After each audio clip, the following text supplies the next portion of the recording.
Hello at welcome sa Cloud B Movie Recap. Ang pelikulang ikukwento natin ngayon ay ang Rebellious. Halina't simulan na natin.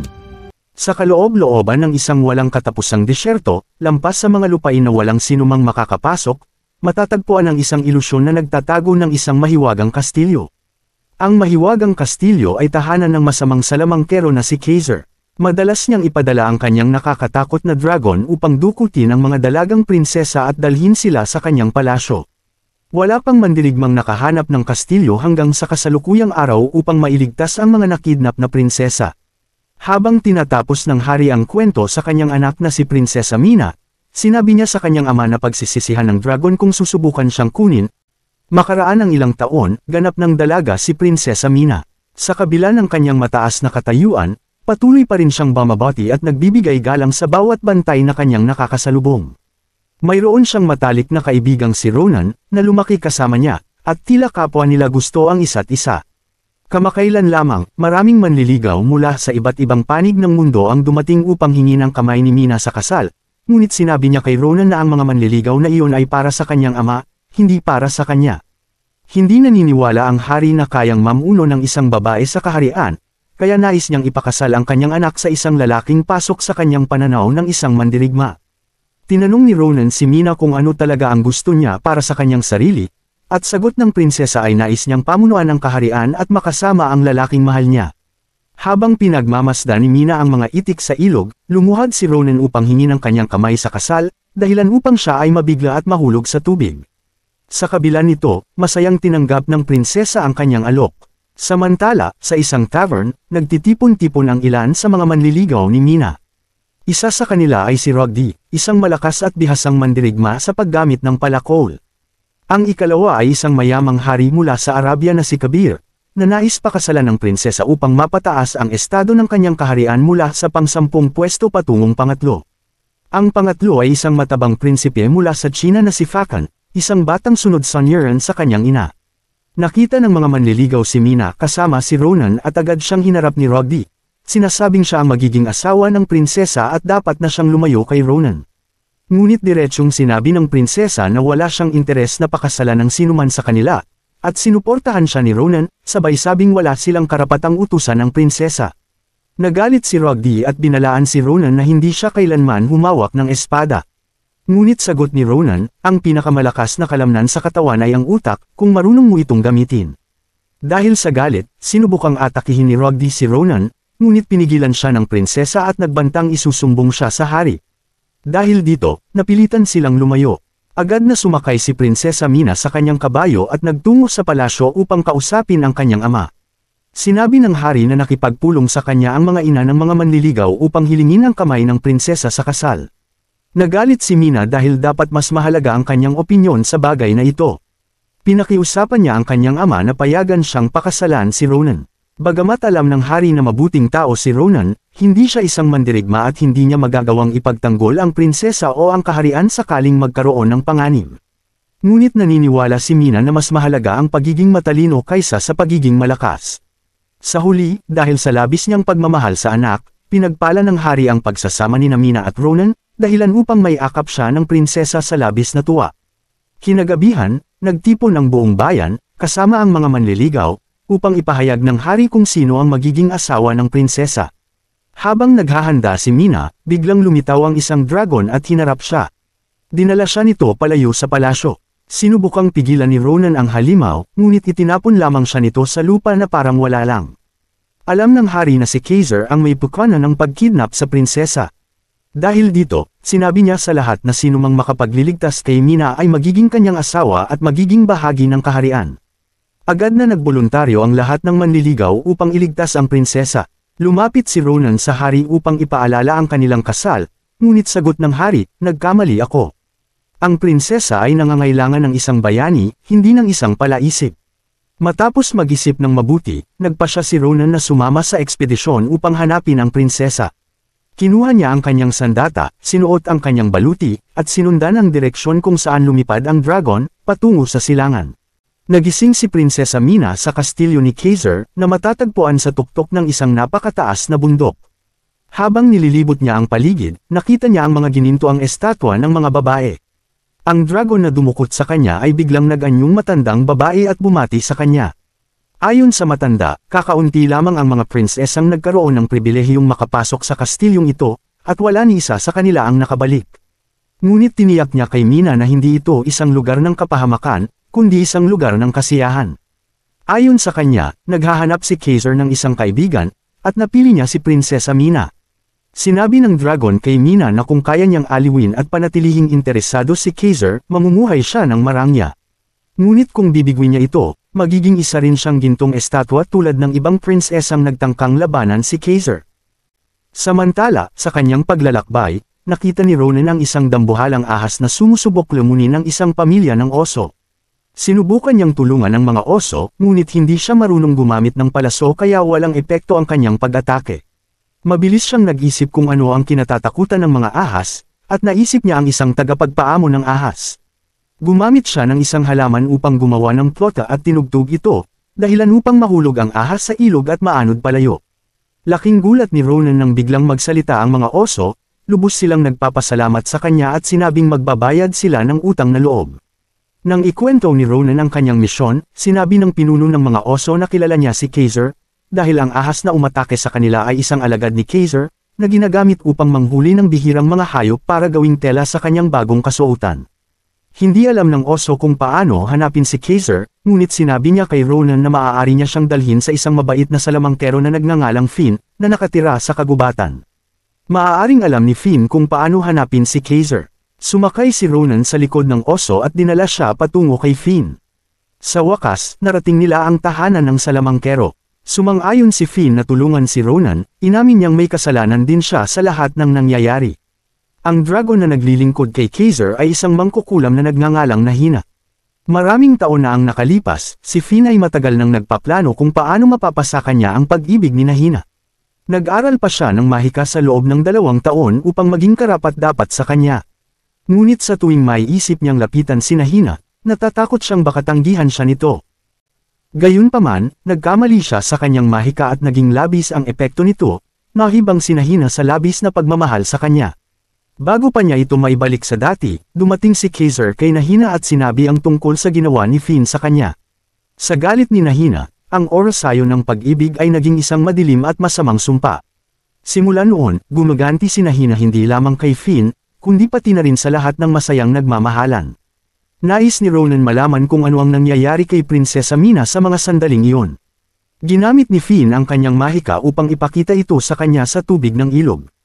Nakita ni Ronan si Kaiser na sinusubukang mapasaya si Mina sa pamamagitan ng pag-aalok ng gintong pagkain. Nang subukan siyang halikan ni Kaiser, agad niyang binatukan ito gamit ang isang kawali. Tinanong ni Ronan kung nasaan ang kastilyo ni Kaiser at kung paano siya makakapunta roon. Ipinaliwanag ni Finn na walang sinumang mortal na lalaki ang may kakayahang labanan ng isang makapangyarihang salamangkero tulad ni Kaiser. Iminungkahi niyang manatili si Ronan upang maging kanyang alagad at turuan siya ng mahika. Ngunit aabutin ito ng 20 taon bago siya maging sapat na malakas upang talunin si Kaiser. Ngunit nagmamadali si Ronan at hiniling ang mas mabilis na paraan. Pumayag si Finn, ngunit sinabi niyang ito ay isang mapanganib na misyon. Hindi nag-aksaya ng oras si Ronan at agad na nagsimula sa kanyang paglalakbay. Habang naglalakbay siya, natagpuan ni Nahina si Finn at hinuli ito.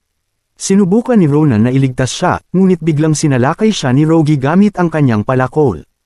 Hinabol ni Rogi si Ronan hanggang sa makarating sila sa isang bangin. Wala nang ibang pagpipilian si Ronan kundi labanan siya. Sinubukan siyang ipagtanggol ni Bjorn, ang oso, ngunit agad itong napabagsak ni Rogi. Nagpalitan ng suntok at palo sina Ronan at Rogi, at muntik nang mahulog si Rogi mula sa bangin. Sa kabila nito, inabot siya ni Ronan upang iligtas. Sinubukan ni Rogi gamitin ang pagkakataong ito upang patayin siya, ngunit sa halip, siya mismo ang nahulog mula sa bundok. Samantala, dinala ni Nahina si Finn sa kastilyo ni Kaiser at nakiusap na ikulong siya sa piitan. Tinanong ni Kaiser si Nahina kung bakit parang isang barbaro ang prinsesang dinala niya. At ang sagot ni Nahina ay, ganyan ang asal ng mga makabagong prinsesa. Sa silid kung saan nakakulong si Prinsesa Mina, pinagdugtong niya ang ilang piraso ng tela upang gawing lubad at makatakas sa bintana. Napansin niya ang isang sombrero ni Kaiser sa sahig. Nang isuot niya ito, napagtanto niyang ito ay isang mahiwagang sombrero ng pagiging di nakikita. Napangiti siya at naisip niyang gamitin ito upang makatakas. Nang dumating ang mga bantay ni Kaiser na may dalang hola upang dalhin siya kay Kaiser, ginamit niya ang kanyang pagiging di nakikita upang linlangan sila at ikulong sila sa hola. Galit na galit si Kaiser at iniutos sa lahat ng kanyang tauhan na hanapin siya, kung hindi, magbabayad sila gamit ang kanilang buhay. Maya-maya, nakita ni Mina ang mahabang balbas ni Kaiser at iginapos ito sa isang haligi. Bigla siyang nagpakita kay Kaiser at nagbanta na palayain siya kasama ang lahat ng iba pang prinsesang kanyang kinidnap. Sinubukan siyang hulihin ni Kaiser, ngunit muli niyang sinuot ang mahiwagang sombrero at hindi siya makita. Dahil nakagapos ang kanyang balbas, nadulas si Kaiser at nahulog mula sa kanyang kastilyo. Samantala, ginamit din ni Mina ang kanyang pagiging di nakikita upang kunin ang berdeng singsing mula sa daliri ni Nahina, na siyang susi upang palayain ang lahat ng mga prinsesa. Nang makuha niya ito, ginamit niya ang kapangyarihan ng singsing upang sirain ang sumpa, na ibalik sa normal ang lahat ng prinsesa. Pinangunahan niya sila papunta sa bintana upang makatakas palabas ng kastilyo. Pagkatapos noon, biglang lumitaw si Nahina at pinigilan si Mina sa pagtakas. Samantala, nakita ni Ronan si Fakan sa kagubatan na hinahabol ng isang nilalang. Agad niya itong sinagip. Matapos ang mahabang paglalakbay, narating nila ang desyerto na patungo sa kaharian ni Kaiser. Ngunit ang pasukan nito ay hinaranggan ng isang higanteng ulong na tutulog. Sinubukan nilang gisingin ang higanti upang magbigay daan, ngunit lalo lamang itong nagalit. Napansin ni Ronan ang libu-libong sundalong namatay sa pagsubok na harapin ang higanti. Halos sumuko na sila nang mapansin ni Ronan ang mga kabibe sa lupa. Napagtanto niyang hindi desyerto ang lugar kundi isang tuyong ilog. May tubig dati rito, kaya naisip niyang kung maibabalik nila ang tubig, baka lamambot ang puso ng higanti at hayaang silang makaraan. Pinuntahan ni Ronan ang dam na humaharang sa agos ng tubig at naging dahilan ng pagiging tigang ng lambak. Gamit ang isang tirador na itinayo ni Ronan, Fakan, at Bjorn ng oso, binasag nila ang dam. Muling bumaha ang tubig sa tuyong ilog, at nang lamapat ito sa higanteng ulo, nagising ito at lumitaw na may mga kamay at paa na yari sa tubig. Nagpasalamat ang higanti kay Ronan dahil sa pagliligtas nito sa kanya. Ikinulong siya ng malupit niyang kapatid na si Kaiser at pinutol ang supply ng tubig dahil alam nitong nagmumula roon ang kanyang kapangyarihan. Bilang gantimpala, binigyan ng higanti si Ronan ng isang mahiwagang espada. May taglay itong matinding kapangyarihan at makakatulong kay Ronan na talunin si Kaiser. Ipinaliwanag ng higanti na ang mahahabang balbas ni Kaiser ang siyang pinagmumulan ng kanyang mahika. Kapag ginamit ni Ronan ang espada upang putulin ang mga balbas nito, matatalo niya si Kaiser at may iligtas ang kanyang kasintahan. Samantala, patuloy na hinahanap ni Mina ang paraan upang makatakas. Nakita niya si Finn na nakakulong sa isang selda, at nakiusap ito na bigyan siya ng tubig. Sinabi ni Finn kay Mina na si Ronan ay papunta na upang iligtas siya. Ngunit sa halip na matuwa, mas lalo siyang nag-alala dahil hindi pa marunong humawak ng espada si Ronan. Biglang nakita ni Mina si Ronan at agad niya itong niyakap. Ngunit sa kanyang pagkagulat, hindi ito si Ronan, si Kaiser ito na nagbalat kayo bilang siya. Agad siyang banihag ni Kaiser, at iniutos sa kanyang mga tauhan na ikulong siya sa isang hola. Sa mismong sandaling iyon, dumating ang tunay na Ronan, nagsimula ang isang matinding laban. Dumating sina Fakan at Bjorn upang tulungan si Ronan sa pakikipaglaban sa mga bantay.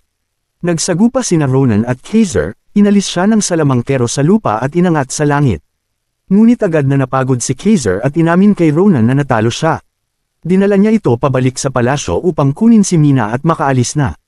Nagkita muli sina Ronan at Mina, ngunit sinamantala ni Kaiser ang pagkakataong ito.